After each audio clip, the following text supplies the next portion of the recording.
আজকে আপনাদের কিছু কথা বলার আছে। যে কথাগুলো আপনাদের বলবো সেগুলো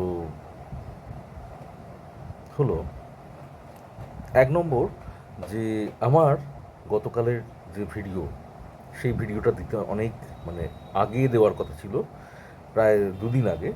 টেকনিক্যাল কিছু কারণে সেটা দেওয়া সম্ভব হলো না। আমি ভিডিও আপলোডই করতে পারছিলাম না, পেন্ডিং থেকে যাচ্ছিল। তো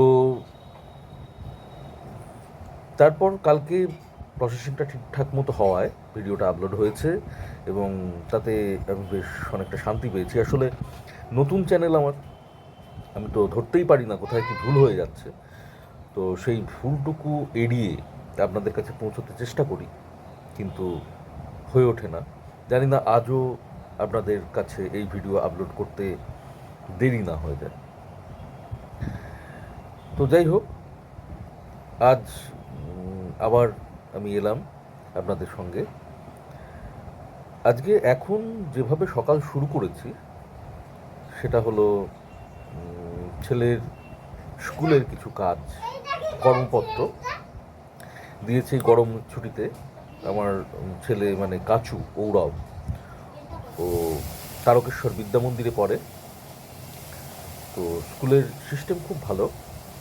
তো কর্মপত্রের মধ্যে কর্মপত্রগুলো পাঠিয়ে দিয়েছে, গত রবিবার পাঠিয়ে দিয়েছেন শিক্ষকরা।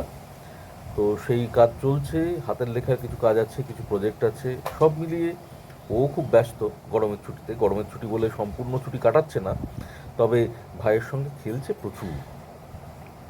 ভাই তো রেগে যায় না খেললে, আপনাদের সিং পটাশ।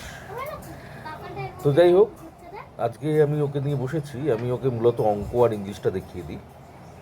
আমি একজন প্রাইভেট টিউটর, আপনাদের বলা হয়নি অনেক কথাই। আমি একজন প্রাইভেট টিউটর, টিউশন করি এবং পাশাপাশি আমি বুক বাইন্ডিং করি, ডিটিপি করি, ফ্রিল্যান্স একজন। আমি আগে চাকরি করতাম, সেসব গল্প আপনাদের পরে বলা যাবে, কিন্তু শেষ পর্যন্ত সেটা আমার পছন্দ হয়নি। কারণ চিরকালই আমি নিজেকে ফ্রিল্যান্সার হিসেবেই প্রতিষ্ঠা করতে চেয়েছি। কতটা প্রতিষ্ঠিত হয়েছি সেটা বড় কথা নয়, হয়তো অর্থনৈতিক দিক থেকে আমার অনেক দুর্বলতা আছে, সবটা পেরে উঠি না। আমার বাড়িঘর দেখেই হয়তো আপনারা বুঝতে পারেন যে সবটা সবসময় করা সম্ভব হয় না, তবে সেটা সবসময় প্রয়োজনও হয় না। আমরা বেশ আনন্দেই দিন যাপন করি, থাকি। তবে মাঝে মাঝে যে সমস্যাগুলোয় পড়ে যাই, এরকম কিছু সমস্যা আপনাদের সামনে তুলে ধরবো, আপনাদের সঙ্গে শেয়ার করব, এই আর কি। তো তাতে আমরা খুব একটা অখুশি যে তা নই। আমরা খুব সুন্দর দিন যাপন করি, আনন্দের সঙ্গে কাটাই, খাই দাই, মজা করি, এখান ওখান বেড়াতে যাই, তার মাঝখানে নিজেদের কাজগুলো সেরে নিই। তো এখন আমি ঔরবকে বলেছি, ওর ভাইয়ের সঙ্গে খেলছে কিছুক্ষণ। তো তার মধ্যে আমি বলেছি ওকে যে অঙ্কের কর্মপত্রটা আমি দেবো। আমি মূলত যে প্রাইভেট টিউশন করি সেটাও অঙ্ক এবং ইংলিশ পড়াই। সায়েন্সটা দেখিয়ে দিই, তবে অঙ্ক ইংলিশটাই মূল। এইবার আরেকটা কথা যেটা আপনাদের বললাম, যে আমি বুক বাইন্ডিং করি, ডিটিপি করি, এর পেছনেও একটা ব্যাপার আছে। আমরা একটা টিম ওয়ার্কই বলতে পারেন। আমারই এক ভাই কাম বন্ধু অনির্বাণ। অনির্বাণ আমাকে বললো, দাদা, বেশ কিছুদিন আগে হয়ে গেল, আমি এই কাজটা করছি প্রায় বছর দুয়েক, বছর দেড় দু হবে বল, বছর দুয়েকের মতো। তো এই কাজটা আমার কাচুও খুব পছন্দ করে। ও খুঁটিয়ে নাটিয়ে দেখে একদম, যে কীরকম করে কাজটা, কীরকম করে বাইন্ডিং করতে হয়, নিত্য নতুন ধরনের চাওয়ার মতো, যেরকম চায় বা চান আর কি কাস্টমার, সেই মতো আমাকে বাইন্ডিং করতে হয়। তা অনির্বাণ একদিন বললো যে, দাদা, এরকম আজকাল একটা বিষয় এসেছে, সেটা হচ্ছে পিডিএফ থেকে লোকজন বই টই করাচ্ছে। তো আমি বললাম, হ্যাঁ পিডিএফ, সে তো কীরকম ব্যাপারটা? বললো, হ্যাঁ, ফ্রি পিডিএফ কিছু পাওয়া যায় নেটে, সেই ফ্রি পিডিএফ সেটা আমার কাছে পাঠায়। আমার এরকম, আমি কাজটা করতে শুরু করেছি দাদা, তো এরকম আমার কাছে পাঠায়, আমি সেটাকে কনভার্ট করি, বইয়ের ফর্মে কনভার্ট করে সেটাকে আমি বাইন্ডিং করিয়ে তাকে বই বই আকারেই দিই। সেখানে কখনো কখনো তার মলারটাই করে দিই, মলারের ব্যবস্থা করে দিই। কলকাতা থেকে প্রিন্ট করতো, এখন আরামবাগেই হয়, খুব সুন্দর প্রিন্ট হয়। আর কখনো কখনো বা আমাদের কভার দিয়ে, মানে আমরা সাধারণত যে কার্টিজ পেপার বা আর্ট পেপার ইউজ করে থাকি, আপনাদের একটা দেখাতে পারলে ভালো হতো, কিন্তু এই মুহূর্তে আমার কাছে নেই। তো হ্যাঁ, এই পেপারটাকে আমরা কভার হিসেবে ব্যবহার করি। মানে এটাকে এরকম মুড়ে দিলে এই বইয়ের আকারে হয়ে গেল, মোড়া থাকে। আর এই স্পাইনের দিকটা, বইয়ের যে দিকটা, সেদিকটা আমি দিই হচ্ছে রেক্সিন। তো আগে যখন শুরু করেছিলাম তখন পুরো কভারটাই হতো রেক্সিনে। তো এখন সেইটা বদলে গেছে, রেক্সিনের দামটা বেড়ে গেছে, লোকজন অতটা দাম দিয়ে ব্যাপারটাকে করতে চাইছেন না। সেই জন্যে পেপার ব্যাগ হলে ওইটা কভার থাকে, স্পাইনে থাকে রেক্সিন। আর বোর্ড বাইন্ডিং যেগুলো থাকে, বোর্ড বাইন্ডিং আপনাদের দেখাতে পারবো না, এখন আমার কাছে কিছুই নেই, নতুন করে হচ্ছে। আজকে যেমন আমার কাছে আমার এক বন্ধু দিয়েছে একটা কথামৃতটা নষ্ট হয়ে গেছে। মানে তার স্পাইনের দিকটা খুলে গেছে। আপনাদের দেখাই, এই যে স্পাইনের দিকটা পুরো খুলে গিয়েছিল, মানে এটাকে খুললে এইগুলো সব আলাদা আলাদা হয়ে যাচ্ছিল। তো আমি করলাম, এটাকে জমাট বাঁধালাম। এইবার এখনও প্রচুর কাজ, এতে পুস্তানি লাগাতে হবে। পুস্তানির ওপরে যে বোর্ড আছে, ও বলেছে যে পুরোনো বোর্ডটাই ইউজ করতে, কারণ একটা নস্টালজিক ব্যাপার থাকে। তো সেই পুরোনো বোর্ডটা, এই বোর্ডটাকেই আমি ইউজ করব হার্ডবোর্ডে। নাহলে আমি ওকে বলেছিলাম যে নতুন দেবো, ও বললো যে না, এটাই থাকবে না, বোর্ডটা তো ভালোই আছে। আমি বললাম ঠিক আছে। আবার এইটা ধরুন, এই একটা কথামৃত ছিল, মানে যেটা জ্যাকেটটা ছিল বইয়ের ওপরে, সেই জ্যাকেটটা নষ্ট হয়ে গিয়েছিলো। সেই জন্য সেটাকে একটা কাগজের ওপর পেস্টিং করে এরকম রাখা হয়েছে। পরে যখন বাইন্ডিংটা হয়ে যাবে তখন ঠিক মতো সাইজ করে জ্যাকেটটাকে ওই বইয়ের ওপরে পরিয়ে দেবে। তো এইরকম বুক বাইন্ডিং এই ব্যাপারটা করি আর। তো হার্ডবোর্ড করা হয়, হ্যাঁ, এরকম ফরমা স্টিচ করা হয়, সেন্ট্রাল স্টিচ, যেটা মানে মাঝখানে পিন মেরে দিয়ে, এটা এই বিষয়টাও করা হয়। আমার চোখটা এদিক ওদিক হয়ে যাচ্ছে আপনাদের সাথে, কারণ ক্যামেরাটা মাঝে মাঝে ভুলে যাই কোন দিকে আছে। যাই হোক, তো এইভাবে এই বুক বাইন্ডিংয়ের ব্যাপারটা আমি সামলাই, এবং খুব ভালো লাগে আমার করতে। আমার কোনো কাজ যদি ভালো না লাগে, আমার সেটা করতে ইচ্ছে করে না। সেই কারণে, মানে এইটা ভালো লাগার কারণে আমি করে থাকি। আর করি ডিটিপি, এটাও আমার একটা ভালো লাগার কাজ। আমাদের এখান থেকে প্রচুর বইপত্র বেরোয়, লিটল ম্যাগাজিন প্রকাশিত হয়। তো এবং আমাদের যোগাযোগটাও বিস্তর। মানে এই লিটল ম্যাগাজিন মেলা হয় একটা তারকেশ্বরে, যেটা আমরা অংশগ্রহণ করি, যে মেলায় বিভিন্ন পত্রপত্রিকা নিয়ে, এবং বিভিন্ন জেলার, পশ্চিমবঙ্গের বিভিন্ন জেলার পত্রপত্রিকার সম্পাদক এবং তাদের বইপত্র নিয়ে আমাদের তারকেশ্বরে আসেন। তো সেই সূত্রে সবার সঙ্গে পরিচয়, এবং সেই লিটল ম্যাগাজিনের কাজই ডিটিপি হয়। কখনো বা সেই বইও যখন প্রকাশিত হয়, সেই বইও আমি বাইন্ডিং করি, এরকম হয়েছে। এবং সেটা বাল্ক, অনেকগুলো বই একসঙ্গে হয়। সেটা অবশ্য এখনও পর্যন্ত আমার একটু সমস্যাই হয়, কারণ আমার ঘরদোরের যে অবস্থা, মানে কাজের একটা স্পেস দরকার হয় আলাদা, সেই স্পেসটা এখনও পর্যন্ত আমি তৈরি করে উঠতে পারিনি। তবে আমার এই ঘরের মধ্যেই কাজটা করতে বেশ ভালো লাগে, এবং সবাই অ্যাডজাস্ট করে। আমার ছোট্ট ছোট্ট কাচু আর চিংপটাশ, ওরা দুজনেও অ্যাডজাস্ট করে। হয়তো রাতে প্রচুর কাজ এসে গেছে, সেই কাজটা আমায় তুলে দিতে হবে পরের দিন কি তারপরের দিন, রাতে আমায় কাজটা করে ফেলতে হবে। তো গরমের দিন লাইট জ্বালিয়ে আমি কাজ করছি, ওদের কিন্তু কোনো প্রবলেম নেই, ওরা ওদের কাজ সারে, মানে ওরা কিছুক্ষণ পরে রাতের ঘুমিয়ে পড়ে, কারণ ওদেরও তো অভ্যেস হয়ে গেছে, মানুষের তো অভ্যেস। তবে আমার খারাপ লাগে, মানে ওদের মতো ছোট্ট ছোট্ট ওরা এই ব্যাপারটা অ্যাডজাস্ট করছে, এটা আমার খারাপ লাগে। আমি চেষ্টা করছি যে একটা আলাদা ওয়ার্ক স্পেস তৈরি করে নেওয়ার। তো যাই হোক, দেরি হয়ে যাবে। কাচু খুবই আগ্রহ নিয়ে ভিডিওর দিকে এসে গেছে, ক্যামেরার দিকে তাকিয়ে আছে, আমার দিকে তাকিয়ে আছে, কিন্তু ওর আর একটা মানে বিষয়টা যেটা আমি এড়িয়ে যাচ্ছি, সেটা হচ্ছে কর্মপত্রটাও আমাকে দিয়ে রাখতে হবে, দিয়ে তারপর আপনাদের সঙ্গে আবার কথা বলা যাবে। বা আমি একটুখানি কাজকর্ম সেরে এসে আপনাদের সঙ্গে কথা বলি। আজকে ভাবছিলাম যে এইরকম কিছুই কথাই হোক, আর দুটো কি একটা কবিতা আপনাদের শোনাই। আমাদের তো রবীন্দ্র জয়ন্তী এসেই গেল 25শে বৈশাখ, সামনের 8 তারিখে। সেক্ষেত্রেও কিছু চিন্তাভাবনা রয়েছে, আপনাদের সঙ্গে শেয়ার করব, এই আর কি।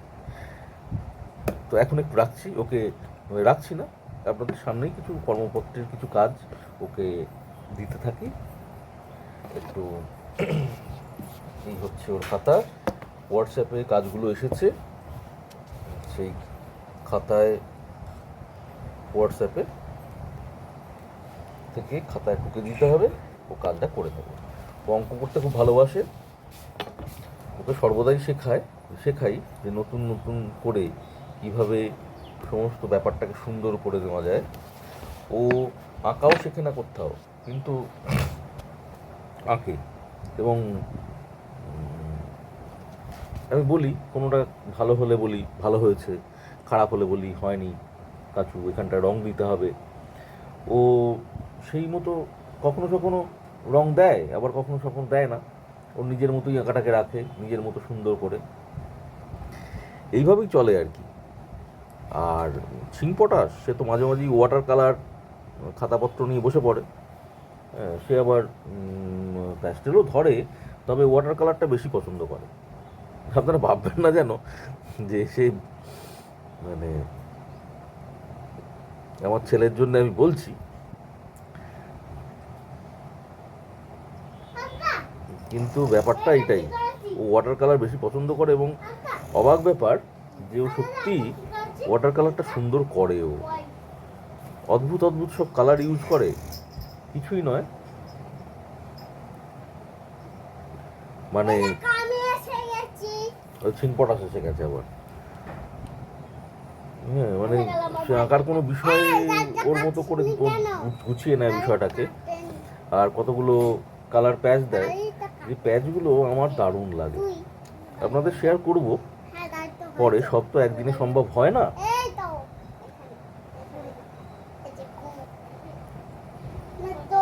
এখনো পর্যন্ত বেশ ছিংপটাশ বেশ আনন্দেই আছে, কারণ দাদা ওর সঙ্গ দিচ্ছে।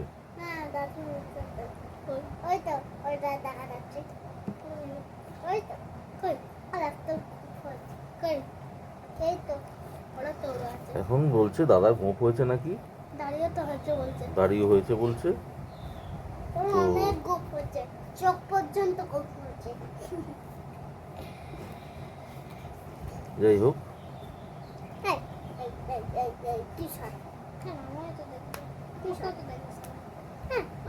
শুধু আমাকেই দেখতে, আমাকে আর বাবা শুধু দেখতে, তোকে দেখবো না।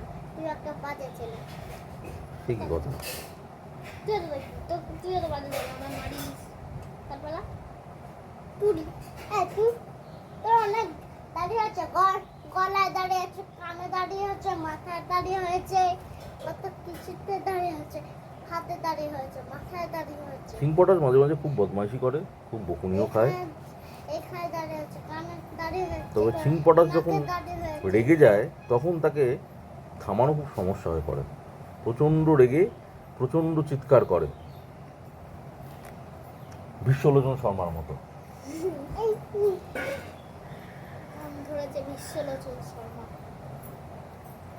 আপনাদের বলছিলাম কর্মপত্রে কাজ চলছে। এই হচ্ছে কাচুর কর্মপত্রে এখানে হোয়াটসঅ্যাপে এসেছে কর্মপত্রটা, তো আমি ওকে কাজটা দিচ্ছি সেইভাবেই।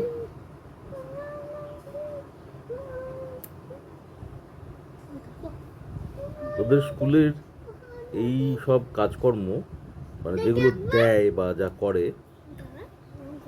আমার খুব পছন্দের। মানে এত সুন্দরভাবে সিস্টেমেটিক চলে স্কুলটা।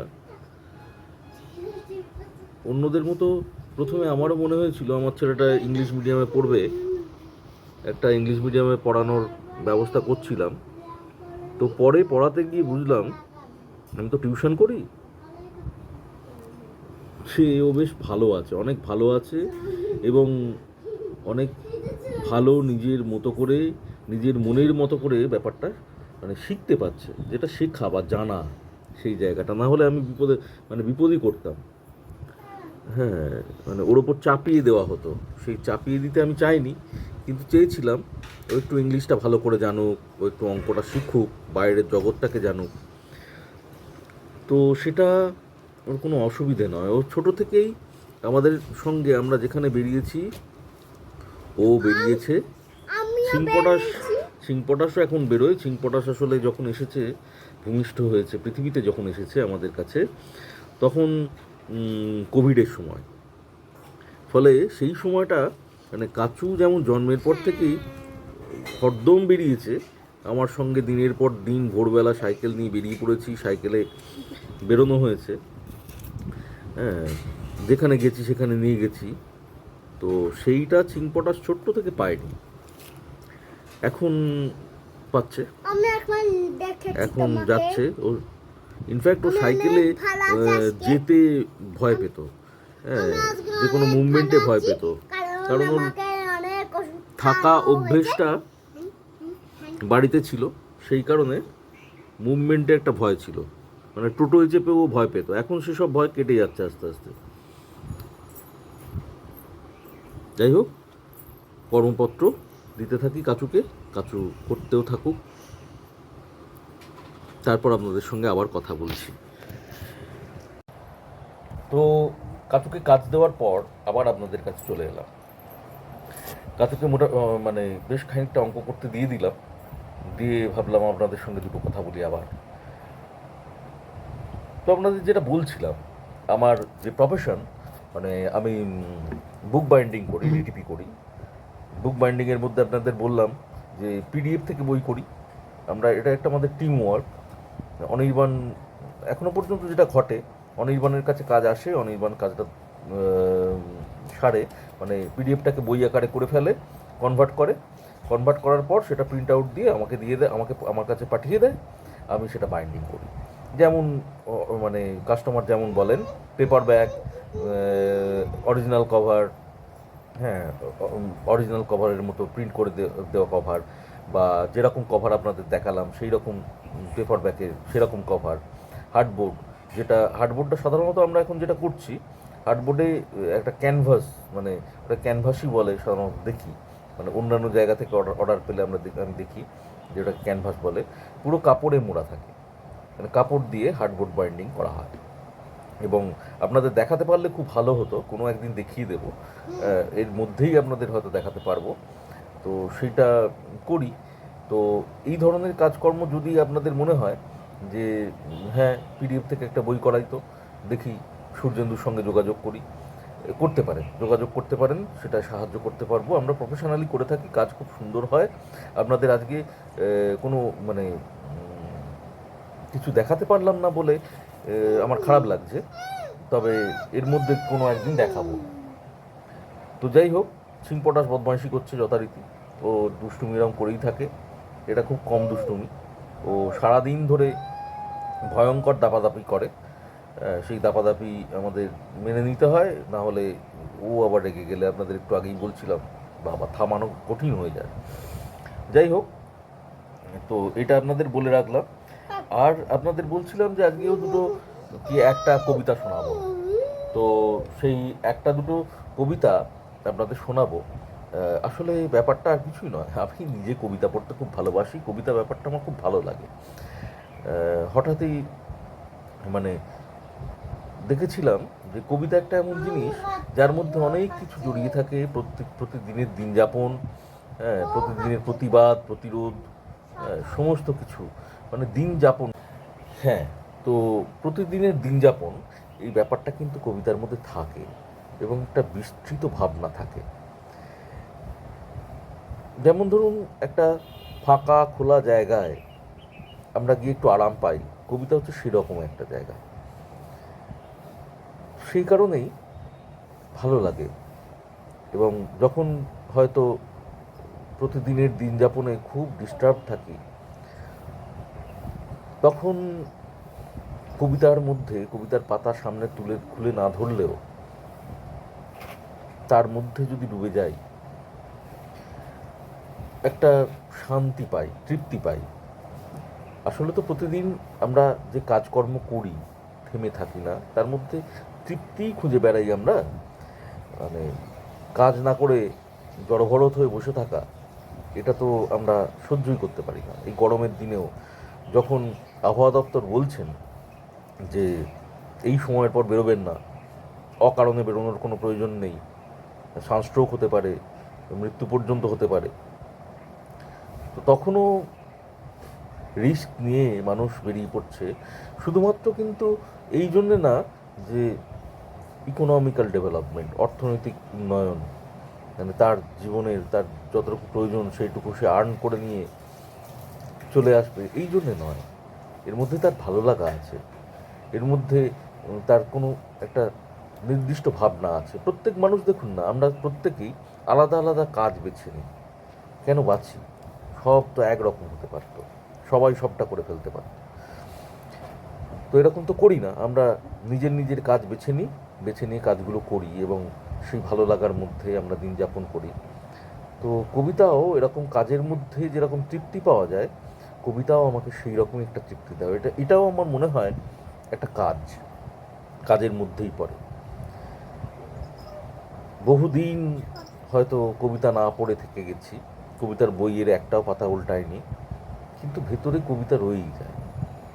তো যাই হোক, এত কিছু বলবো না। আপনাদের কেমন লাগছে আসলে আমি বুঝতে পারছি না, কারণ আমার চ্যানেল তো নতুন। আমার ব্লগ কেমন লাগছে আপনাদের, আমি আপনাদের বলে যাচ্ছি। উল্টো দিক থেকে ভিউজ আসছে, মানে খুব বিরাট কিছু ভিউজ নয়, অল্প অল্প, কোনোটায় 10টা, কোনোটায় 12টা। আমি সিস্টেমেটিক আপলোডও করতে পারিনি, এই প্রথম, মানে গতকাল যেটা আপলোড করেছি সেটা একটু সিস্টেমেটিক হয়েছে। আমার মনে হলো যেন এই মাত্র চলতে শুরু করলাম, এইরকমই মনে হয়েছে কালকে আসলে। তো যাই হোক, তো আপনাদের কাছে পৌঁছতে পারবো আশা করি, কিন্তু আপনারাও একটু জানাবেন, তাহলে আমার সুবিধা হবে যে আমি যেগুলো বলছি সেগুলো তার প্রতিক্রিয়া পাওয়া দরকার অবশ্যই। বর্তমান পরিস্থিতিতে, মানে এখন আমার যা অবস্থা, আমার চ্যানেল চালানোর যা কন্ডিশন, তাতে আমার আলাদা করে কোনো ক্যামেরা নেই, আমার আলাদা করে কোনো লাইট নেই, আমার মাইক্রোফোন নেই, ফলে কিছু অসুবিধে হয়তো আপনাদের ফেস করতে হবে। হ্যাঁ, যে অসুবিধেগুলো, যেমন সাউন্ডের সমস্যা, আমি যেগুলো বলছি হয়তো সব কটা আমি চেষ্টা করছি কাছাকাছি থেকে বলার, যাতে আমার সাউন্ডটাকে টেক করতে পারে ঠিক মতো। এটা চেষ্টা করছি, আমি চেষ্টা করছি সেই মতো আলোর জায়গায়, আলোকময় জায়গায় বসার, যাতে আপনারা ঠিকঠাক মতো দেখতে পান। হ্যাঁ, আগের দিন যেমন কালকে যে ভিডিওটা আমি আপলোড দিয়েছিলাম বারোয়ারি পুজো, তো সেই ভিডিওয়ে আমার কিছু ফল্ট রয়ে গিয়েছিল, কারণ আমি একটু পাজলড হয়ে গিয়েছিলাম। ভিডিওটা আপলোড হতেই চাইছিল না, পেন্ডিং থাকছিল। পাজলড হয়ে গিয়ে আমি পরে বুঝলাম যে না, এটা করা উচিত হয়নি আমার আসলে।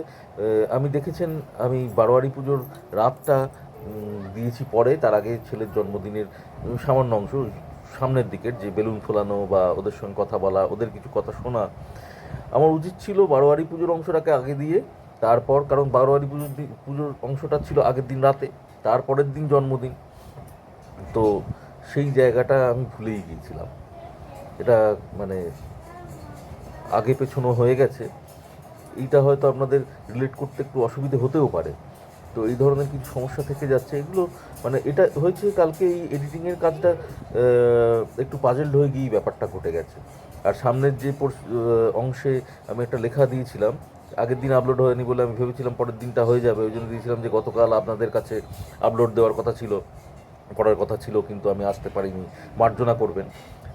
না, আসলে সময়টাকেও আমার ওইখানটায় একটু প্রয়োজন ছিল যে আরেকটু এডিট করে আপনাদের লেখা 2 দিন পার হয়ে গেছে আমার আপলোড করার। তো সেই সময়টাকেও মেনটেন করতে পারিনি আমার ভিডিওয়ে। তো এগুলো দরকার ছিল। তো এই রকম কিছু ত্রুটি আপনারা মার্জনা করবেন, কারণ আমি একদমই নতুন বলে আমি এইভাবেও ত্রুটি মার্জনা করতে বলবো না, কারণ আমাদের সবসময় চেষ্টা করতে হবে প্রতিদিন নিজেদের ডেভেলপ করার, এবং যখন আমি কোনো একটা কন্টেন্ট নিয়ে আপনাদের কাছে পৌঁছচ্ছি, তখন আমাকে ডেভেলপ করেই আপনাদের কাছে পৌঁছতে হবে। আমার কথা যদি আপনারা বুঝতে নাই পারেন, তাহলে আমার তো পৌঁছে কোনো লাভ নেই। এটা অবশ্যই আমি বিশ্বাস করি, নিজেকে ডেভেলপ করতে হবে এবং আমি প্রতিদিন সেটা চেষ্টা করে যাচ্ছি। আশা করি আগামী দিনেও মানে যেদিন হয়তো ভাবতে পারেন যে বাহ সুন্দর, বেশ সুন্দরভাবে সূর্যেন্দু সাজিয়ে গুছিয়ে আসছে, সেদিনও আমি চেষ্টা করে যাব।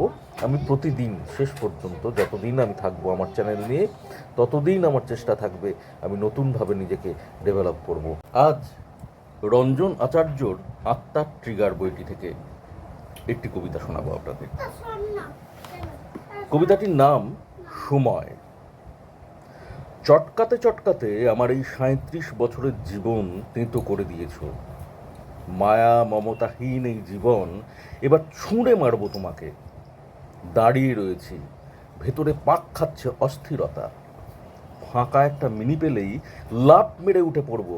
জানলার ধারে বসে মজা দেখতে দেখতে চলে যাব মহাশূন্যের ৩৭ নম্বর পল্লীতে, যেখানে আমাদের বিনামাসির মেয়ে পা মেলে বসে থাকে বারান্দায়। রন্টুরা এখানে বসে বসে গিটার বাজাক সন্ধেবেলা, আর গণশক্তির চারের পাতার গাঁজাখড়ি লেখাটা নিয়ে তর্ক চালিয়ে যাক গভীর রাত পর্যন্ত। প্রতিবাদ একটা শব্দ যা ফসিল হয়ে গিয়েছে বাংলায়। আমি আর ওসবের মধ্যে নেই। শ্রেয়াদি, তোমার কোলে মাথা রেখে শুয়ে থাকতে চাই, আবার শুনতে চাই সেই সব গান যা তুমি আমাকে রোজ দিন শোনাতে বিকেলবেলা। রঞ্জন আচার্যর কবিতার বই নিষিদ্ধ স্লোগান থেকে আরও একটি কবিতা আপনাদের এখন শোনাচ্ছি। কবিতার নাম জুরাসিক পার্ক পার্ট 2। এই যে মানুষের ধাঁধার মধ্যে বেঁচে আছি, আট চোখের চাউনির মধ্যে বেঁচে আছি অদ্ভুত অসুয়ার ভেতর, এ সবই সম্ভব করে তুলতে অসম্ভব লড়াই লড়তে হয়েছে আমাকে। এটা তো সকলেরই জানা, লড়াই একবার শুরু হয়ে গেলে তা আর থামে না কখনোই। কোনো কোনো লড়াই তো মৃত্যুর পরও জারি থাকে। যতক্ষণ পর্যন্ত মানুষ আদিম ছিল, তার লড়াই ছিল কেবলই হিংস্র পশুদের সাথে। সভ্য হয়েই মানুষ সবার আগে পশুদের কাছ থেকে ছিনিয়ে নিয়েছে হিংস্রতা। এখন আর পশুদের সাথে তেমন একটা লড়াই নেই, সব লড়াই এখন মানুষে মানুষে। লম্বা নখ নেই, ধারালো দাঁত নেই, হাতে নেই ছুঁচলো পাথরের অস্ত্র। এসবের বদলে একটা মন পেয়েছে সে, তাকেই হিংসের অস্ত্র বানিয়ে ফেলেছে মানুষ। একটা দিন আসবে একে অপরের বিরুদ্ধে লড়াই লড়তে লড়তেই অবলুপ্ত হয়ে যাব আমরা। পড়ে থাকবে আমাদের কঙ্কাল। আরও কোনো উন্নত প্রাণী এসে হয়তো আমাদের নিয়ে নাড়াচাড়া করবে, কঙ্কালের পাশে দাঁড়িয়ে দীর্ঘ শ্বাস ফেলবে। আমাদের লুপ্ত হয়ে যাওয়ার ইতিহাস ঘাঁটতে গিয়ে চমকে উঠবে, দেখবে হুবহু মিলে যাচ্ছে মানুষ ও ডাইনোসর অবলুপ্তির ইতিহাস। দুটো কবিতা আপনাদের শোনালাম আজকে। আপনাদের কাছে জানতে ইচ্ছে করছে কেমন লাগলো কবিতা দুটো, কতটা মিলল, কতটা মিলেছে আমাদের জীবনযাপনের সঙ্গে, দিন যাপনের সঙ্গে। আবার পরের দিন দেখা হবে। জানি না আজকের ভিডিওটাও আপলোড করতে গিয়ে কোনো সমস্যার মুখোমুখি হব কি না। হতেই পারি, হয়তো আবার পেন্ডিং থাকতে পারে। আগামীকালের বদলে হয়তো তার পরের দিন এই ভিডিওটি আপনাদের কাছে গিয়ে পৌঁছবে। যাক, পৌঁছবে, এখন মোটামুটি সিস্টেমেটিক হতে পেরেছি, ঠিকঠাক মতো আপলোড করতে পারছি, এটাই স্বস্তির। আশা করি পৌঁছবে। আগামীকাল নয়, আজই এই ভিডিওটি আপনারা পেয়ে যাবেন। এই ভিডিওটা নিয়ে আপনাদের কাছে আমি পৌঁছে যেতে পারবো। আবার নতুন করে নতুন বিষয়ের ওপর কথা হবে কাল। নমস্কার।